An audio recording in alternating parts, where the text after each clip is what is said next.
CPM നേതാവ് പത്മകുമാറിനെതിരെ നടപടിക്കൊരുങ്ങി ജില്ലാ നേതൃത്വം. സംസ്ഥാന കമ്മിറ്റിയിൽ ഉൾപ്പെടുത്താത്തതിൽ പരസ്യ പ്രതികരണങ്ങൾ നടത്തിയ CPM നേതാവ് പത്മകുമാറിനെതിരെ നടപടിക്കൊരുങ്ങി ജില്ലാ നേതൃത്വം. പത്മകുമാറിനെ ജില്ലാ കമ്മിറ്റിയിൽ നിന്ന് ബ്രാഞ്ചിലേക്ക് താഴ്ത്താനാണ് ധാരണ.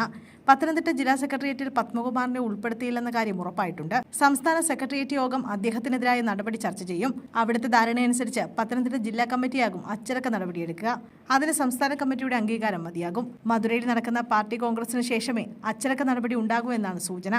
പത്മകുമാറിനെതിരെ നടപടി വേണമെന്ന് പത്തനംതിട്ട ജില്ലാ കമ്മിറ്റി ആവശ്യപ്പെട്ടതിന്റെ കൂടി അടിസ്ഥാനത്തിലാണ് തീരുമാനം. കൊല്ലത്ത് വെച്ച് നടന്ന സംസ്ഥാന സമ്മേളനത്തിന് ശേഷമാണ് പത്മകുമാർ അതൃപ്തി അറിയിച്ച് രംഗത്തെത്തിയത്.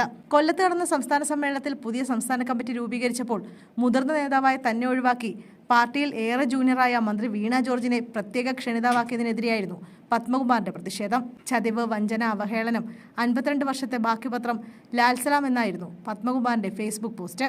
വീണ ജോർജിനെ സ്ഥിരം ക്ഷണിതാവാക്കിയതിലും പ്രതിഷേധമറിയിച്ച പത്മകുമാർ സമൂഹമാധ്യമത്തിലെ പ്രൊഫൈൽ ചിത്രം മാറ്റി കൊല്ലത്ത് നിന്നും മടങ്ങുകയായിരുന്നു.